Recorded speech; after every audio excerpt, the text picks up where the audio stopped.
It started when we called out to the stars, into the darkness. We felt so small, tumbling through vast emptiness while clinging to the skin of the world, and without a single reason why. We were curious, yes, but ultimately, I think we were just terribly frightened. And we were young, so very young. We were children, and like a lonely, lost child, we did the only thing we could think of to make it stop. We did what we thought we had to make the universe make sense. We called for help. For years we scanned the sky for a sign.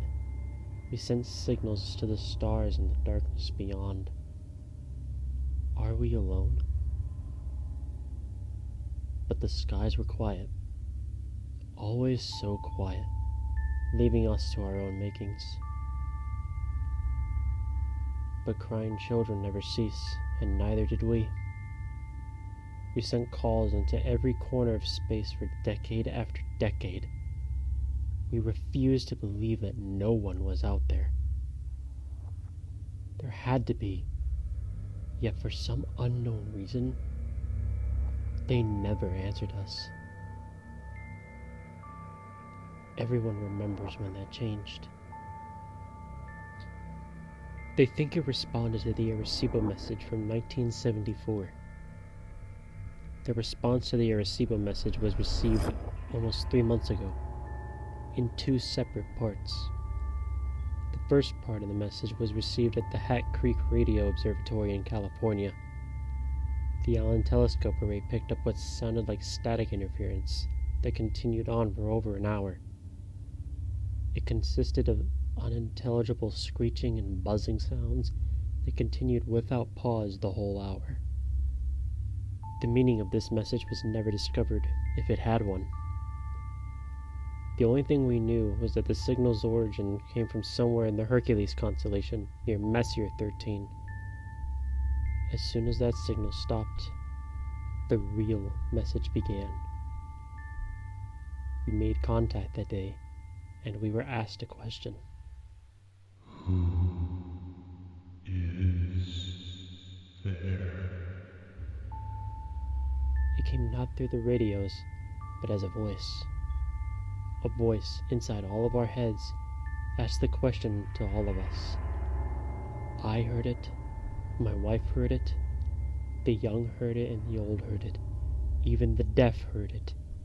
Everyone, everywhere, heard this voice whisper that question in their heads in every language on earth. I remember it almost too clearly.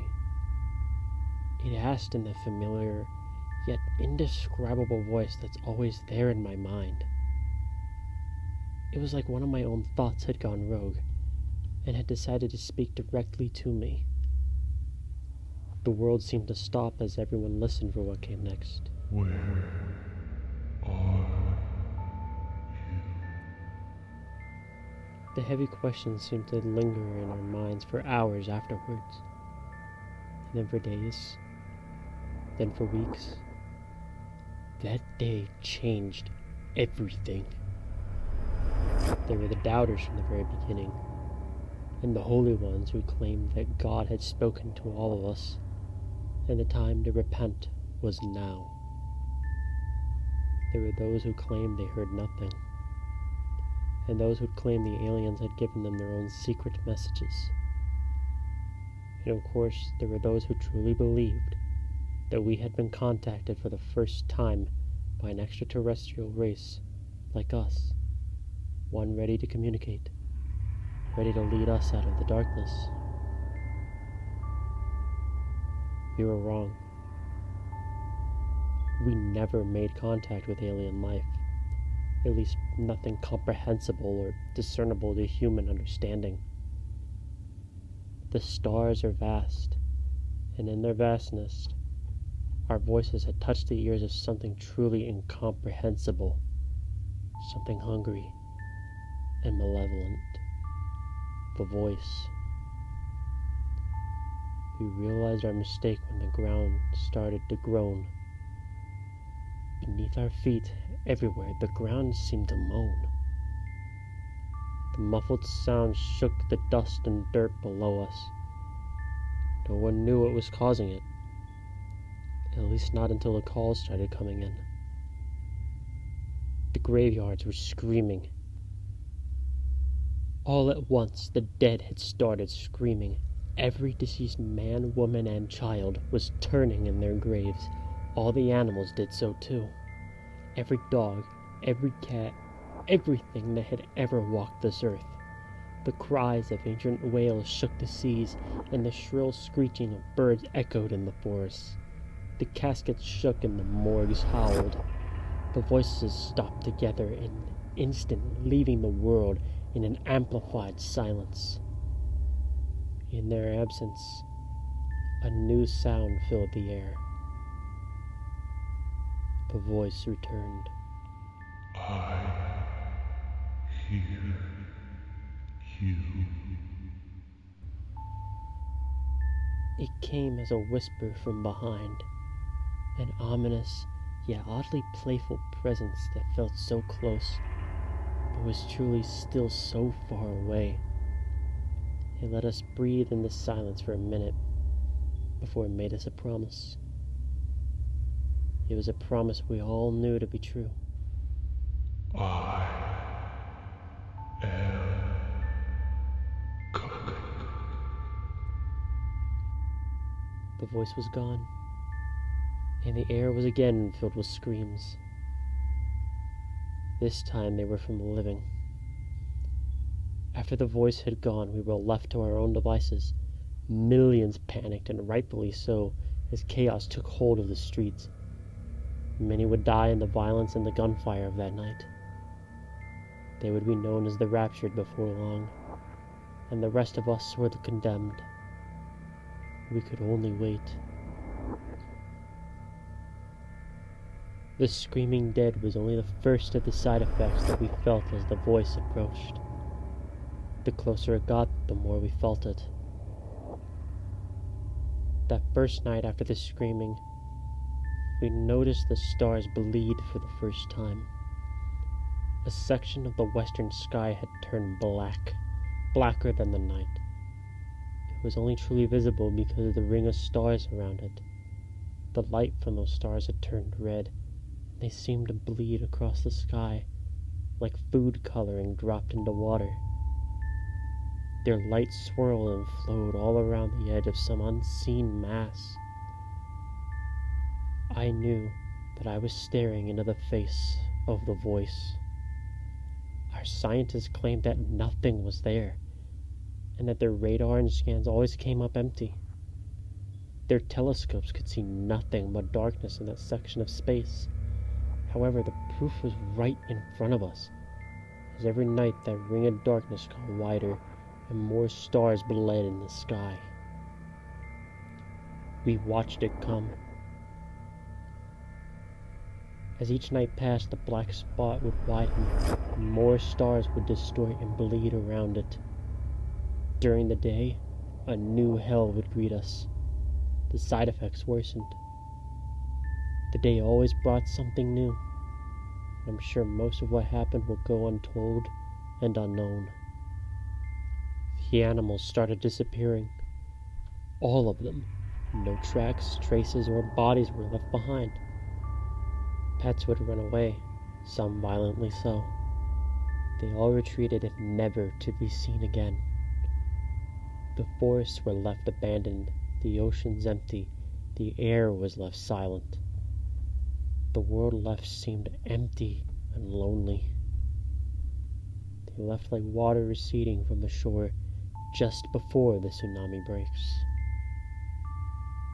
One day, about 2 weeks ago, scientists tried to talk to the voice again. They hoped, perhaps, to reason with it.